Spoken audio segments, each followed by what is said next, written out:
ಅಶ್ವತ್ಗೆ ನಾನು ಒಂದು ಮಾತು ಉಪಯೋಗಿಸ್ತೇನೆ ನಿಮಗೆ, ದೈತ್ಯ ಅಂತ. ತುಂಬ ದೈತ್ಯ ಇತ್ತು, ಕೊಂಚ ಹುಂಬರು ಇದ್ದರು.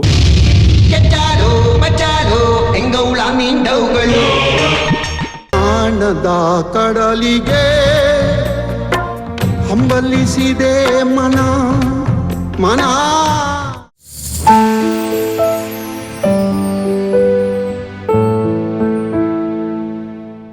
ಸಿ ಅಶ್ವತ್ ದೈತ್ಯ ಪ್ರತಿಭೆಯವರು. ದೈತ್ಯ ಪ್ರತಿಭೆ ಅಂದರೆ ಭಾವಗೀತೆಯ ಜಗತ್ತಿನಲ್ಲಿ ಅವ್ರು ಮಾಡಿದ ಪವಾಡ ಅಂದರೆ, ಬೆಂಗಳೂರು ಅರಮನೆಯಲ್ಲಿ ಕೂಡ, ಅರಮನೆ ಮೈದಾನದಲ್ಲಿ ಲಕ್ಷ ಜನ ನಿಂತು ಹಾಡುಗಳನ್ನು ಕೇಳುವ, ಯಾರೋ ಒಬ್ಬ ಪಾಶ್ಚಾತ್ಯ ಸಂಗೀತ ನಿರ್ದೇಶಕ, ಯಾರೋ ದೊಡ್ಡ ಸಿಂಗರ್ ಬಂದರೆ ಜನ ಸೇರೋದು ಕಷ್ಟ. ಅಂಥದ್ರಲ್ಲಿ ಅವರು ಕನ್ನಡ ಗೀತೆಗಳನ್ನು ಮಾಡಿ, ಕನ್ನಡವೇ ಸತ್ಯ, ಕನ್ನಡವೇ ನಿತ್ಯ ಅಂತ ಹೇಳಿ ಒಂದು ಪ್ಯಾಲೇಸ್ ಗ್ರೌಂಡ್ನಲ್ಲಿ ಜನ ಸೇರಿಸ್ತಿದ್ದಂಥ ಒಬ್ಬ ಮಹಾನ್ ದೈತ್ಯವಾದಂಥ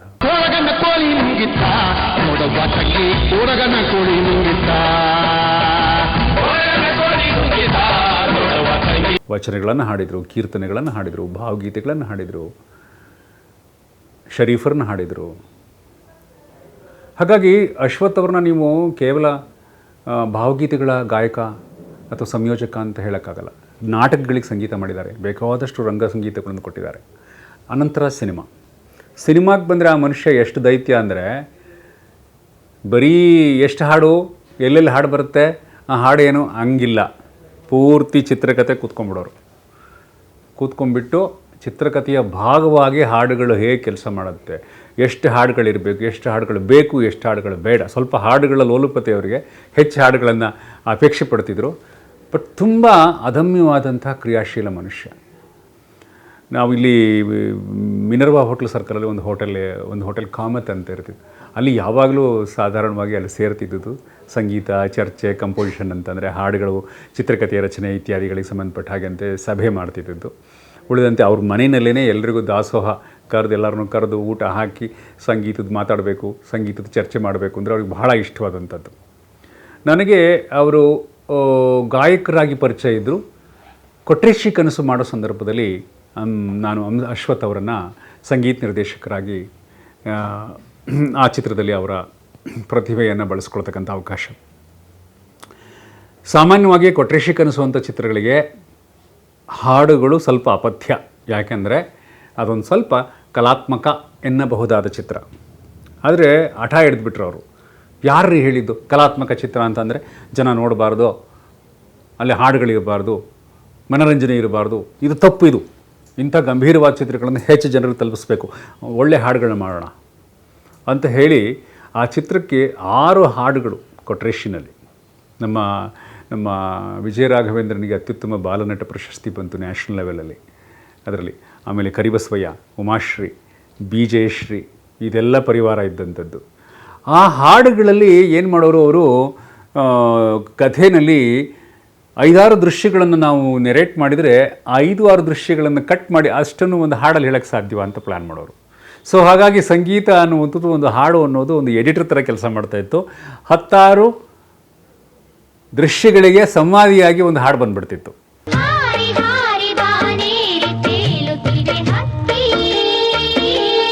ಕೊನೆಯಲ್ಲಿ ಒಂದು ಕ್ರಾಂತಿ ಗೀತೆ ಇದೆ, ಕೊಟ್ಟಿದ್ದಲ್ಲ, ಬಿಟ್ಟಿದ್ದಲ್ಲ, ಬೇಡಿದ್ದಲ್ಲ, ನೀಡಿದ್ದಲ್ಲ ಅಂತ ಸಿನಿಮಾ ಮುಗಿಯುವಂಥದ್ದು. ಅದು ಸುಮಾರು ಆ ದಲಿತ ಚಳುವಳಿಯ ಇಡೀ ಕಾವನ್ನು ಕಂಟಿನ್ಯೂ ಮಾಡ್ತಕ್ಕಂಥ ಒಂದು ಮೂಮೆಂಟನ್ನಾಗಿ ಕನ್ವರ್ಟ್ ಮಾಡಿ ಸಿನಿಮಾವನ್ನು ಎಂಡ್ ಮಾಡಿಬಿಡ್ತು. ನಾವು ಅದನ್ನು 10 ದೃಶ್ಯ ಮಾಡಿದರೂ ಕೂಡ ಆ ಒಂದು ಪರಿಣಾಮವನ್ನು ಉಂಟು ಮಾಡೋಕ್ಕಾಗ್ತಿರ್ಲಿಲ್ಲ. ಕೊಟ್ಟಿದ್ದಲ್ಲ, ಬಿಟ್ಟಿದ್ದಲ್ಲ, ಬೇಡಿದ್ದಲ್ಲ, ನೀಡಿದ್ದಲ್ಲ. ಅಶ್ವತ್ಗೆ ನಾನು ಒಂದು ಮಾತು ಉಪಯೋಗಿಸ್ತೇನೆ ನಿಮಗೆ, ದೈತ್ಯ ಅಂತ. ತುಂಬ ದೈತ್ಯ ಇತ್ತು, ಕೊಂಚ ಹುಂಬರು ಇದ್ದರು. ಒಂದು ವಿಷಯವನ್ನು ಹಿಡ್ಕೊಂಡ್ಬಿಟ್ರೆ ಅದನ್ನು ಅಮೂಲಾಗ್ರವಾಗಿ ಅದು ಅನುಷ್ಠಾನಗೊಳ್ಳೋವರೆಗೆ ಬಿಡೋ ಹಾಗಿಲ್ಲ. ಯಾವ ಸಂಗೀತ ನಿರ್ದೇಶಕರು ಶೂಟಿಂಗ್ ಸ್ಪಾಟ್ಗೆ ಹೋಗ್ತಾರೆ?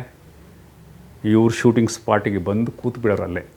ಅದು ಹೇಗೆ ಚಿತ್ರೀಕರಣ ಆಗುತ್ತೆ, ಅದು ಹೀಗಿರಬೇಕು, ಹೀಗಿದ್ದರೆ ಚೆನ್ನ ಅಂತ.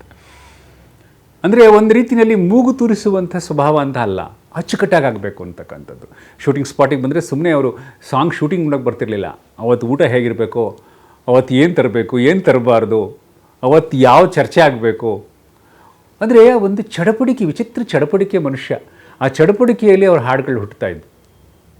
ಬಹುಶಃ ಕನ್ನಡದಲ್ಲಿ ನಾನು ಬಲ್ಲ ಹಾಗೆ ಗಾಯಕರಾಗಿ ಯಾವಾಗಲೂ ನಾನು ಹೋಲಿಸ್ತಾ ಇರ್ತೀನಿ. ರಾಜ್ಕುಮಾರ್ ಅವರು ಮತ್ತು ಅಶ್ವಥ್ ಅವರಿಗೆ ಒಂದು ಸಮಾನ ಅಂಶ ಇದೆ, ಸಮಾನವಾದ ಅಂಶ, ಕಾಮನ್ ಫ್ಯಾಕ್ಟರ್. ಅದೇನೆಂದರೆ ಪದಗಳನ್ನು ಅನುಭವಿಸಿ ಹಾಡೋದು. ಅದನ್ನು ಕನ್ನಡಿಗರು ಮಾತ್ರ ಮಾಡೋಕ್ಕೆ ಸಾಧ್ಯ, ಕನ್ನಡಿಗರೇ ಮಾಡೋಕ್ಕೆ ಸಾಧ್ಯ. ಯಾಕೆಂದರೆ ಕನ್ನಡ ನಮ್ಮ ಮಾತೃಭಾಷೆಯಲ್ಲಿ ಹಾಡುವಾಗ ಮಾತ್ರ, ಮಾತೃಭಾಷೆಯಲ್ಲಿ ಹಾಡುವಾಗಲೂ ಕೂಡ ಅದನ್ನು ತೀವ್ರವಾಗಿ ಅನುಭವಿಸಿ ಸಂವೇದಿಸಿ ಆಡುವಂಥ ಒಂದು ಕ್ರಮ ಇರುತ್ತೆ. ಅದನ್ನು ಹೇಳಕ್ಕೆ ಬರಲ್ಲ, ವಾ ಓ ಉಚ್ಚಾರದಲ್ಲಿ ಗೊತ್ತಾಗ್ಬಿಡತ್ತೆ. ಒಲವು ಬೇರೆ, ಒಲವು ಬೇರೆ. ಒಲವು ಅಂದರೆ ತಪ್ಪಾಗುತ್ತೆ, ಒಲವು ಬರಬೇಕದು, ಓ ಸ್ವರ. ಇದನ್ನು ಕನ್ನಡವನ್ನು ಅಭ್ಯಾಸ ಮಾಡಿ ಚೆನ್ನಾಗಿ ಕಲ್ತಿದ್ದವರು, ಅದ್ರ ಜೊತೆಗೆ ಸಂಗೀತವನ್ನು ಕಲ್ತಿದ್ದವರು ರಾಜ್ಕುಮಾರ್ ಅವರಲ್ಲಿ ಅದು ಕಾಣಿಸುತ್ತೆ. ತುಂಬ ರಾಜ್ಕುಮಾರ್ ಅವರು ಮಾತ್ರ ಕನ್ನಡವನ್ನು ಅಷ್ಟು ತೀವ್ರವಾಗಿ ಅನುಭವಿಸಿ ಹಾಡ್ತಾರೆ ಅಂತ ನನಗೆ ಗೊತ್ತಾಗುತ್ತೆ, ಕನ್ನಡಿಗರಿಗೆ ಗೊತ್ತಾಗುತ್ತೆ. ಅದನ್ನು ಇನ್ನೊಬ್ಬರ ಕೈಲಿ ಹಾಡಿಸ್ಬೋದು, ಅಷ್ಟೇ ಚೆನ್ನಾಗಿ ಹಾಡ್ಬೋದು. ಆದರೆ ಅವರು ಮಾತೃಭಾಷೆಯ ಕೆಲವು ನ್ಯೂಯಾನ್ಸಸ್ ಅಂತ ಹೇಳ್ತೀವಿ, ಅಂದರೆ ಒಳಸುಳಿಗಳಿರುತ್ತವೆ, ಅದರೊಳಗಡೆ ಆ ಭಾಷೆ ಸಂಚಾರ ಮಾಡತಕ್ಕಂಥ ಒಂದು ಕ್ರಮ ಇರುತ್ತೆ. ಅದನ್ನು ಅಶ್ವಥ್ ಹಿಡಿದಿಡ್ತಾಯಿದ್ರು. ಆ ಸಿರಿಗೆರೆಯ ನೀರಿನಲ್ಲಿ ಬಿರಿದ ತಾವರೆಯಲ್ಲಿ ಹಾಡುವಾಗ ಅದನ್ನು ಅಶ್ವಥ್ ಮಾತ್ರ ಹಾಡೋಕ್ಕೆ ಸಾಧ್ಯ, ಎಲ್ರಿಗೂ ಸಾಧ್ಯ ಆಗಲ್ಲ ಅದು ಹಾಡಲಿಕ್ಕೆ. ಈಗ ಶ್ರೇಯಾ ಘೋಷಲ್ ದೊಡ್ಡ ಗಾಯಕಿ. ನಾನು ಪ್ಯಾರಿಸ್ ಪ್ರಣಯದಲ್ಲಿ ಅವರಿಗೆ ಮೊದಲ ಅವಕಾಶವನ್ನು ಕೃಷ್ಣ ನೀ ಬೇಗನೆ ಬರೋ ಹಾಡಿಸಿದ್ದೀನಿ ಅವ್ರ ಹತ್ರ. ಅವ್ರಿಗೆಲ್ಲ ಲಾ ಮತ್ತು ಲಾ ಮಧ್ಯೆ ಇರುವಂಥ ಭೇದ ಸ್ಪಷ್ಟವಾಗಿ ಗೊತ್ತಾಗಲ್ಲ ಕೆಲವು ಸಾರಿ, because that's not their mother tongue. ಸಂಗೀತ ಅದ್ಭುತ. ಪದಪ್ರಯೋಗ ಮಾಡುವಾಗ ಲಾ ಮತ್ತು ಲಾ ತುಂಬ ಎಚ್ಚರಿಕೆಯಾಗಿ ಮಾಡಬೇಕು, ಅಪಾರ್ಥ ಆಗಿಬಿಡತ್ತೆ ಅವೆರಡು. ಸ್ವಲ್ಪ ಪದಗಳು ಆ ಕಡೆ ಈ ಕಡೆ ಹೋಗಿಬಿಟ್ರೆ, ಅದರಲ್ಲೂ ಸಂಗೀತ ನಿರ್ದೇಶಕರು ಹುಷಾರಿಲ್ಲದೆ ಇದ್ದರೆ, ಮಿಕ್ಸ್ ಮಾಡೋನು ಹುಷಾರಿಲ್ಲದೆ ಇದ್ದರೆ, ಅಥವಾ ಗೀತ ರಚನೆ ಬರೆದವರು ಅಲ್ಲಿ ಕೂತ್ಕೊಳ್ಳದೆ ಹೋದರೆ ಪಾಪ ಶಬ್ದಗಳು ಹೇಗೋ ಹೋಗಿಬಿಡುತ್ತೆ. ಈ ದೃಷ್ಟಿಯಲ್ಲಿ ಅಶ್ವಥ್ ಬಹಳ ದೊಡ್ಡ ಅಸೆಟ್. ಅವರು ಬಹಳ ನರಸಿಂಹಸ್ವಾಮಿಯವರ ಪದ್ಯಗಳನ್ನು, ಶಿಶುನಾಳರ ಪದ್ಯಗಳನ್ನು, ಕೀರ್ತನೆಗಳನ್ನು ಅವ್ರು ಮಾತ್ರ ಹಂಗೆ ಆಡೋಕ್ಕೆ ಸಾಧ್ಯ. ಬಹುಶಃ ಮೈಸೂರು ಅನಂತಸ್ವಾಮಿ ನಂತರದ ಪರಂಪರೆ ಏನಿದೆ, ಸುಗಮ ಸಂಗೀತದ ಪರಂಪರೆ, ಅದರಲ್ಲಿ ಅಶ್ವಥ್ ಅವರನ್ನು ನಾವು ಮರೆಯೋ ಹಾಗೇ ಇಲ್ಲ. ನಾನು ಅಮೃತದ ಹಾರೆಯಲ್ಲಿ ಒಂದು ಹಾಡು ಹೇಳಿಸಿದ್ದೆ ಅವ್ರ ಹತ್ರ, ಒಂದು ಕೀರ್ತನೆ ಹಾಡಿಸಿದ್ದೆ, ಗಿಳಿಯು ಪಂಜರದೊಳಿಲ್ಲ ಅಂತ. ಎಷ್ಟು ಚೆನ್ನಾಗಿ ಹಾಡಿದರು. ಆ ಆಲಾಪ ಬರುತ್ತೆ, ಅದರಲ್ಲಿ ಒಂದು ಸಾವಿನೆದುರಿನ ಒಂದು ಆರ್ತನಾದ ಬರುತ್ತೆ. ಗಿಳಿಯು ಪಂಜರದೊಳಿಲ್ಲ ರಾಮ ರಾಮ. ಆ ರಾಮ ಮತ್ತು ರಾಮ ಅವ್ರು ಮಾತ್ರ ಹಾಡಕ್ಕೆ ಸಾಧ್ಯ. ಅದು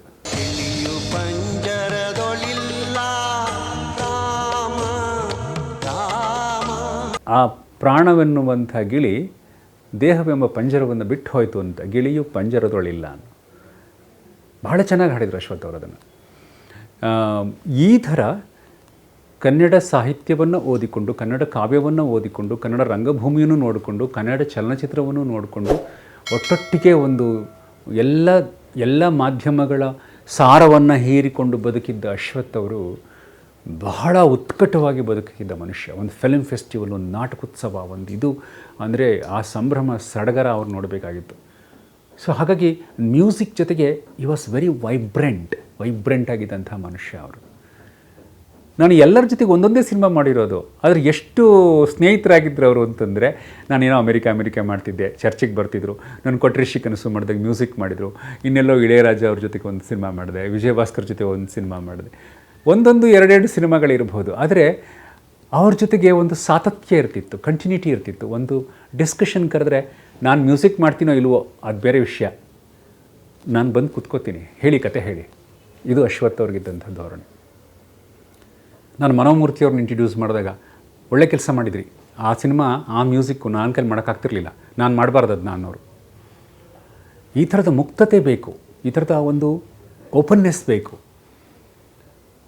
ಹಾಗಾಗಿ ಅಶ್ವಥ್ ಅಂದರೆ ಒಂದು ದೊಡ್ಡ ಸಂಸ್ಥೆ ಅಂತ ನಮ್ಗೆ ನೆನಪಾಗುತ್ತೆ. ಅಶ್ವಥ್ ಅಂದ್ಕೂಡಲೇ 100 ಜನ ನಾಟಕದವ್ರು ಬಂದುಬಿಡೋರು, 100 ಜನ ಭಾವಗೀತೆ ಆಡೋರು, ಗಾಯಕರು, ಗಾಯಕಿಯರು, ವಾದ್ಯ ಉಪಕರಣಗಳನ್ನು ನುಡಿಸುವಂಥವ್ರು, ಒಂಥರ ಗಿಜಿ ಅವ್ರು ಬಂದ ಕಡೆ ಒಂದು ಗುಂಪು. ಅವೆಲ್ಲರೂ ಕೂಡ ಒಬ್ರಿಗೊಬ್ರು ಕೀಟ್ಲೆ ಮಾಡಿಕೊಂಡು, ತಮಾಷೆ ಮಾಡಿಕೊಂಡು, ಹಾಸ್ಯ ಪ್ರವೃತ್ತಿ ಮಾಡಿಕೊಂಡು, ಹೊಸ ಸೃಷ್ಟಿ ಕಾತರ ಮಾಡ್ತಕ್ಕಂಥ ಒಂದು ಸ್ವಭಾವ ಇತ್ತು ಅಶ್ವಥ್ ಅವರಿಗೆ. ಅವರು ಬಂದ ಕಡೆ ವಿದ್ಯುತ್ ಸಂಚಾರ ಆಗೋದು. ವಿದ್ಯುತ್ ಸಂಚಾರ ಅಂದರೆ ಯಾರೋ ಕೂತ್ಕೊಳ್ಳೋಗಿಲ್ಲ, ಏನು ಮಾಡ್ತಿದ್ರಿ ಹೇಳಿ ಎಲ್ಲಿ ಶೂಟಿಂಗು, ಯಾವಾಗ ಹಾಕಿ ಶೆಡ್ಯೂಲು, ಕರೀರಿ, ಯಾರ್ರಿ ಅವನು ಫೋನ್ ಮಾಡಿರಿ, ಈ ಥರ ಒಂದು ಕ್ಷಣವೂ ಕೂಡ ವಿಶ್ರಾಂತಿಯನ್ನು ಬಯಸದಂಥ ಜೀವ. ಅಷ್ಟು ತೀವ್ರವಾಗಿ ಬದುಕನ್ನು ಧ್ಯಾನಿಸಿದಂಥ ಗೆಳೆಯ ಅಶ್ವಥ್ ಅವರು. ಅಶ್ವಥ್ ಅವರನ್ನು ನೆನೆಸ್ಕೊಂಡ್ರೆ ಅವರ ಮಹಾಪ್ರತಿಭೆಯ ದರ್ಶನ ನಮಗಾಗತ್ತೆ. ಒಬ್ಬ ದೊಡ್ಡ ಸಂಗೀತ ನಿರ್ದೇಶಕರಾಗಿ, ರಂಗಕರ್ಮಿಗಳಾಗಿ, ಸಂಗೀತ, ನಾಟಕ, ರಂಗಭೂಮಿ, ಕಿರುತೆರೆ ಎಷ್ಟು ಧಾರಾವಾಹಿ ಮ್ಯೂಸಿಕ್ ಕೊಟ್ಟರು ಅಶ್ವಥ್.